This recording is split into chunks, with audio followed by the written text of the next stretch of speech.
My name is Alex Rain. Once, I was a rising star in the FBI's Behavioral Analysis Unit. I knew how to read people, their lies, their silence, their darkness. But after everything that happened in Black Hollow, I burned out. I left the Bureau 5 years ago and swore I'd never return to that cursed town. And yet here I am. The train pulled into the station just past midnight.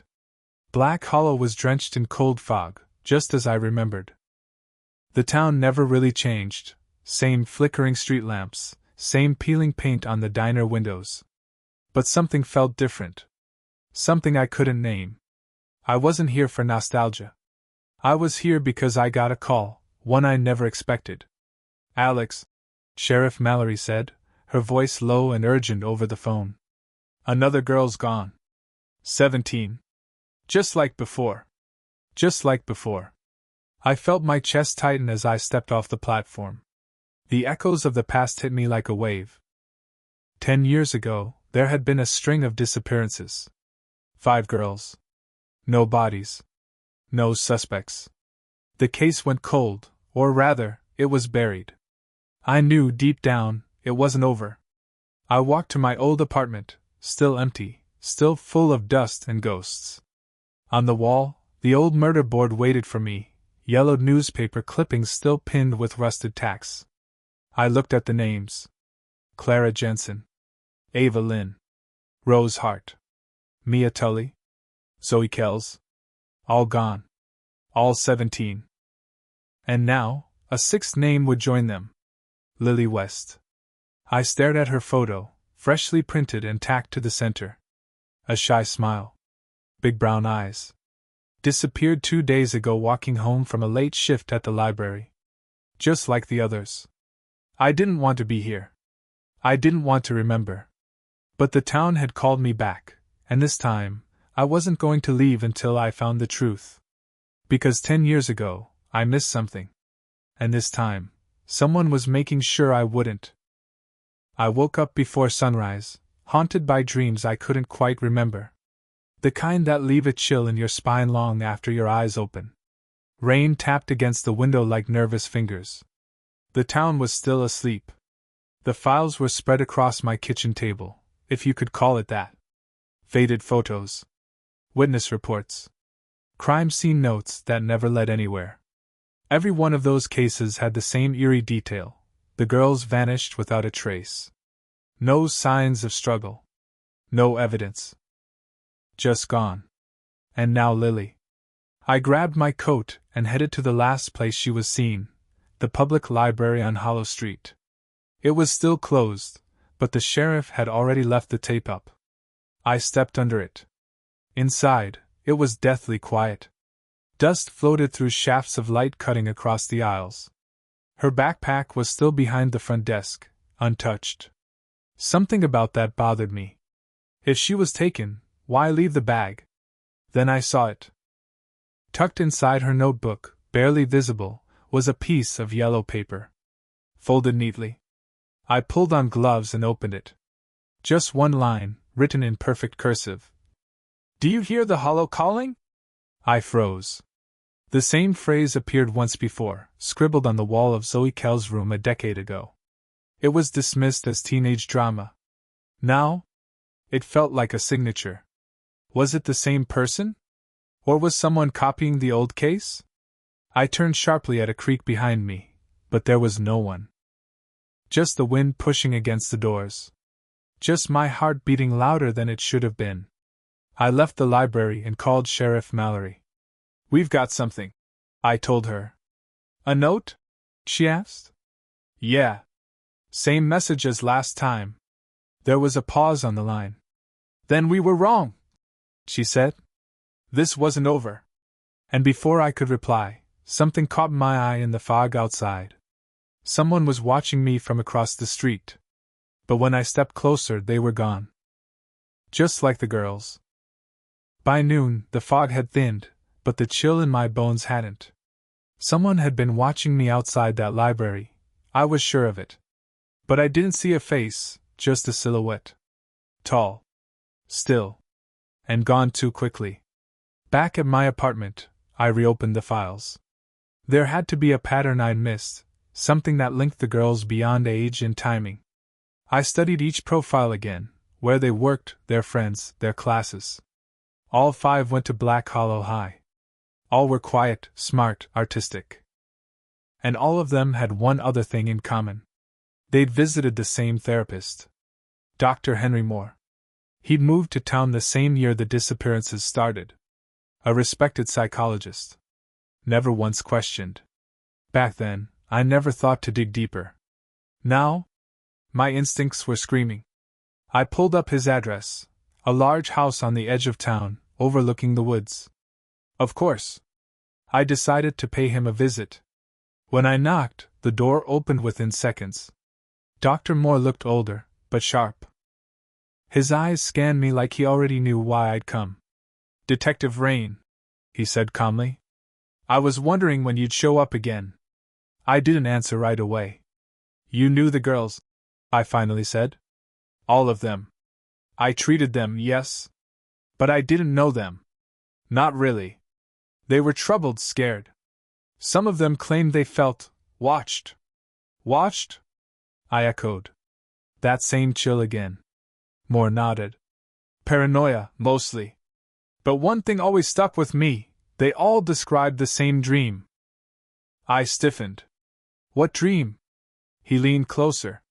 "A man in the forest," he said, calling to them, whispering their names. A silence fell between us. "You never told the police that?" I said. "No," he admitted. "Because I wasn't sure if it was coincidence, or something darker. I left soon after, more questions than answers. But as I stepped out into the dusk, something caught my eye near his mailbox. A photograph. I picked it up. My hands went cold.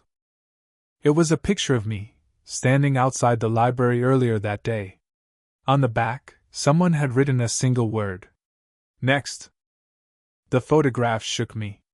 Not just because someone had been close enough to take it without me noticing, but because of that word on the back. Next. It wasn't a threat. It was a promise. I took it back to Sheriff Mallory. She examined it in silence, then looked at me with something I hadn't seen in her eyes before: fear. "Someone's watching you," she said. "I know. Maybe you shouldn't be here alone." I ignored that. "I need the files from 2015, full transcripts, any interviews that weren't made public." Mallory hesitated. "Those are sealed." "Unseal them." An hour later, I was back in her office combing through pages of forgotten testimonies. Most were dead ends, rumors, guesses, ghost stories. But one stood out. Rebecca Lane. Age 16 at the time. Best friend of Zoe Kells. She had claimed to have seen something the night Zoe disappeared, but the police dismissed her account as hysteria. Her words were scribbled in shaky handwriting. "I saw him. He stood just beyond the trees. He didn't move. He didn't blink. He just pointed. And Zoe walked toward him like she was sleepwalking." I tried to scream, but no sound came out. I read that part over and over.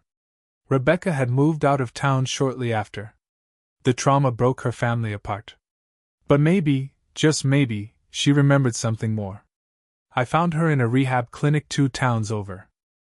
She looked older than she should, like life had worn her down too fast. Her eyes darted around the room like the past was still chasing her. "You're not real," she said when she saw me. "I am," I replied softly. "I need to talk about Zoe." At first, she refused. But then she looked me dead in the eye and whispered, "He's not a man. He's a shadow that follows broken girls. And I was supposed to be one of them." "What do you mean?" Rebecca trembled. There was a list. 5 names. Zoe found it in her locker a week before she vanished. My name was on it. My blood went cold. I leaned in. "Do you still have it?" She nodded slowly and opened a small journal from her bag. Inside was a torn piece of paper, yellowed with age. Faint handwriting. And she was right. Zoe. Mia. Ava. Clara. Rebecca. But one name had been scratched out. And written beside it, in a different pen, was mine. Alex Rain. The name on the list hit me like a gut punch. Alex Rain. My name. Written beside the others. The girls. How? I stared at the page, trying to breathe through the rising panic. Rebecca looked at me, confused and afraid. You didn't know, she said. No, I replied. I didn't. She leaned forward, voice trembling. He chooses the ones who are broken inside. The ones nobody will miss. I stood up, the journal still in my hands. My thoughts were spinning. This wasn't just about the girls. This was about me. Somehow, I was connected to all of this, and not just as an investigator. But I needed more. I drove straight to my childhood home on the edge of town. It had been empty for years, left to rot after my mother died. Windows cracked. Paint peeling. Inside, the air was heavy, the kind of stillness that clings to old secrets. I searched through dusty boxes in the attic until I found it, an old photo album. My mother used to keep everything. I flipped through page after page of birthdays, holidays, quiet afternoons. Then I stopped. One photo. A group of teenagers at a summer camp bonfire. I recognized two of the girls, Clara and Ava, the first to vanish. But it wasn't just them. I was in the photo too. 13 years old. Standing next to them. Smiling. I didn't remember this. I didn't remember them. How had I forgotten? I looked at the back of the photo. In my mother's handwriting. Black Hollow Youth Retreat, Summer, 2005. That was 2 years before the disappearances started. We were all there together. All the girls. Me. And someone else, a boy in the background, half in shadow, barely visible. I didn't recognize him. But something about his face made my skin crawl. Suddenly my phone buzzed. A message. Unknown number. You're getting close. Be careful what you remember. Attached was a photo. Of me. Sleeping in my apartment. My hands shook as I stared at the photo. Me, asleep in my apartment. Taken from inside the room. He had been there. I looked around. Every shadow suddenly felt alive. I pulled my gun, checked every corner, every closet. Nothing. No signs of forced entry. No footprints. No clues. Just the photo. And the silence. I left and went straight to Sheriff Mallory's office. She saw my face and didn't ask questions. I dropped the photo on her desk. He was in my apartment. He's watching me. Mallory stared at the image. You need protection. I need answers. I snapped. He's not just following me, he knows me. She hesitated, then walked to a locked drawer and pulled out an old file. One I'd never seen before. Stamped Confidential, 2005. She slid it toward me. There was something, before the girls started disappearing. Something the town buried. I opened it. It was a report on a fire. A cabin outside of Black Hollow. Burned to the ground. One fatality, a teenage boy named Noah Blackwell. It happened the same summer as that photo, the youth retreat. The cause of death, unknown. I stared at the name. Something about it felt wrong. Off. Like I'd heard it in a dream. Noah Blackwell, I whispered. Why does that sound familiar? Mallory leaned forward. Because his mother was Margaret Blackwell. I froze. She ran the retreat center. Mallory continued. But after the fire, she disappeared. Vanished. No one's seen her since. That name. Margaret Blackwell. Suddenly I remembered, a woman from my childhood. Kind eyes. Wore black dresses and smelled like lavender. She ran the nighttime story circles at the camp. She used to whisper strange things to us before bed. If you listen to the hollow, she'd say, the hollow will listen back. It hit me like a freight train. What if this wasn't just a string of murders? What if someone, or something, was reenacting a ritual from the past? And what if Noah Blackwell never really died? As I stood to leave, my phone buzzed again. Another message. You forgot me once. Don't do it again. Attached was another photo. It was the campfire picture, the one from the album. But this time, the shadows had changed. The boy in the background? His face was no longer blurry. And it was mine. My face. In the photo. In the place of Noah Blackwell.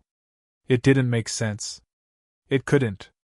I sat alone in my car, the wind howling outside like the forest was whispering. I kept staring at the photo, flipping between the original and the new one. Same clothes. Same stance. But the boy in the background wasn't just like me, it was me. Had the photo been doctored? Or was I losing my mind? Back at the apartment, I tore through every record I could find. My birth certificate. School records. Yearbooks. But the more I searched, the more holes I found. Years missing. Gaps in memory I couldn't explain. Photos I should have been in, but wasn't. Who was I before the summer of 2005? And why had I never asked? That night, I dreamed of the cabin. The one from the fire report. But it wasn't burning, it was whole, alive, glowing with lantern light. I stood in front of it, barefoot in the grass, and someone was calling my name from inside. Not Alex. Not Noah. Just a whisper. Come back. I woke to another message on my phone. This one was worse than the others. It was a video. Grainy. Night vision. The inside of my apartment, filmed while I slept. But the figure behind the camera wasn't hiding anymore. He stepped into the frame. And for just a second, he looked directly into the lens. Same face. Same eyes. It was me. Not a look-alike. Not a reflection. Me 10 years younger. The screen went black.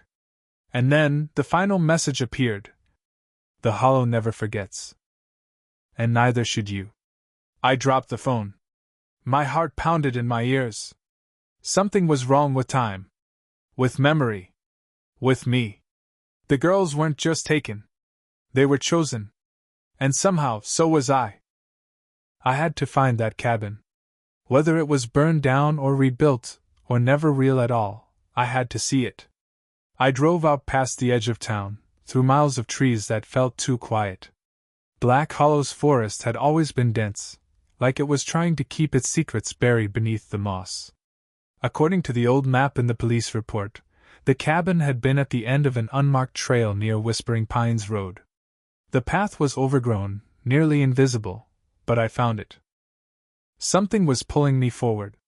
It wasn't long before I saw it. The cabin. But that wasn't possible. It was there, standing, whole, untouched by fire. The wooden walls were weathered, but intact.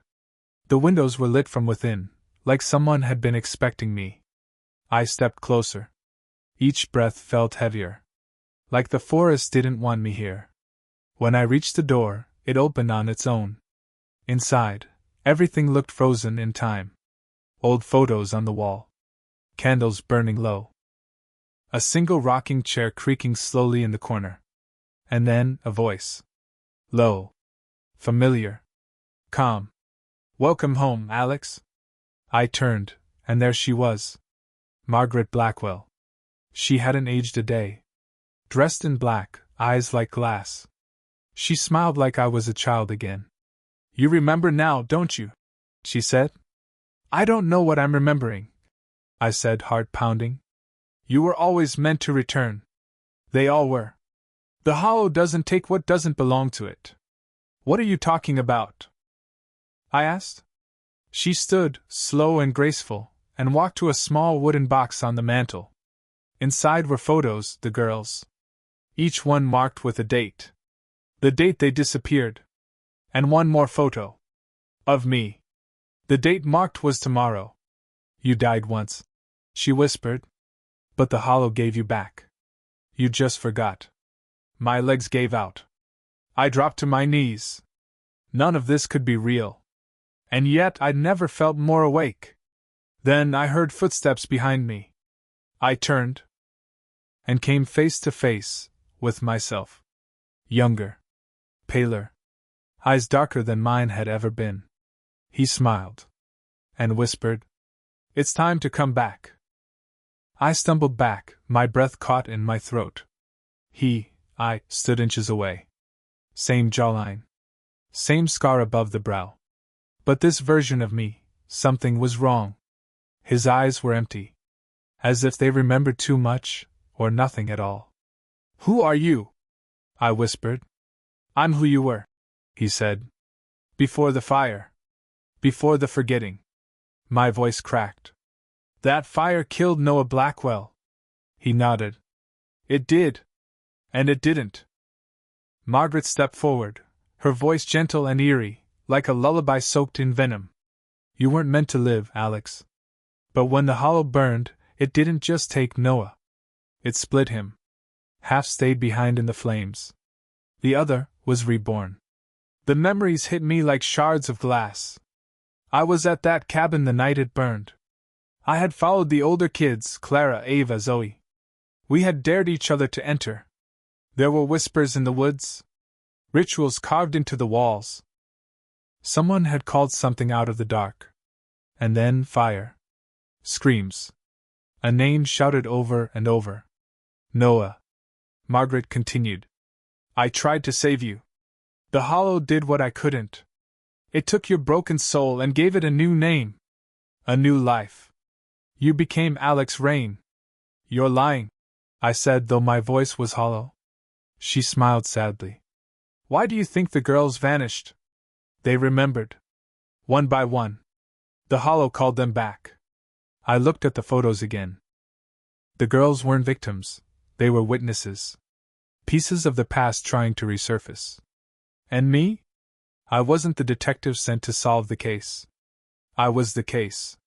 I stepped away, shaking my head. No. I made a life. I became something else. "You ran," my younger self said. "But you can't run from what you are." I looked at him. At myself. At what the Hollow had split in two. Then I saw something new in his hand. A lighter. The same one I'd carried since childhood, though I never remembered where it came from. He lit it.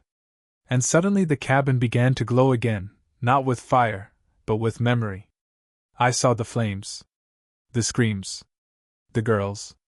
Myself, standing in the center, untouched, watching it all burn. Then everything went dark. And Margaret whispered, "Tomorrow, the Hollow takes back what it gave." I woke up on the forest floor. The cabin was gone. Not burned. Just gone. As if it had never been there. Only the damp imprint of where I'd collapsed remained, and my phone buzzing like a dying thing in my pocket. Another message. "You only have until midnight." I didn't know if it was from him, the version of me I met, or from someone else. But I knew what it meant. The Hollow was going to take me back. I had less than a day. I made it back to town on foot, clothes soaked through, branches clawing at my skin. The moment I reached Mallory's office, she stopped in her tracks. "Alex, what happened to your face?" "What do you mean?" She turned her monitor toward me. Security footage from the night before. It showed me, standing outside the police station at 3 a.m., staring into the camera. Not moving. For over 2 hours. "I wasn't there," I whispered. "That's what I thought," she said. "So who was?" I couldn't answer. I wasn't even sure I wanted to anymore. I told her everything, the cabin, Margaret, the fire, the photo, the other me. She didn't flinch. Just listened, until I got to the name. Noah Blackwell. Then she whispered, "My sister went to that camp. Summer of '05. I froze. She never talked about it. Mallory continued. Said she couldn't remember anything before high school. Then she moved out of town and changed her name. What was her name before?" I asked. She hesitated. Then said, "Ava Lynn." My stomach dropped. She was one of the 5. Mallory's own sister. Hidden in plain sight all these years. "She's still alive?" I asked, breathless. She left this for you, Mallory said, sliding a sealed envelope across the desk. Mailed it from out of state 2 days ago. Said you'd come looking? I opened it with shaking hands. Inside, a single photograph. It was the group picture from the camp again. But this version had something written in thick black ink across the bottom. He's not real. You were always the sixth. Don't let him in. On the back, a map. A red X marked deep in the forest. One final place. One last truth. I looked at Mallory. I have to go, I said. She handed me her father's old revolver. Then don't go alone. Mallory drove us as far as the trail would let her. After that, we walked. The forest was thicker here. Older. The trees leaned in close, like they were trying to listen. Every step deeper felt like a step back in time. Even the air was wrong, heavy, like breathing through water. The map Ava sent led to a clearing miles from town. We reached it just as the sun began to fall behind the treetops. There it was. A circle of stones. Charred earth. And in the center, a single wooden chair. Empty. I remembered this place. The night of the fire, the circle, the voices. I stood frozen while memories I didn't ask for flooded back. We had played a game that summer.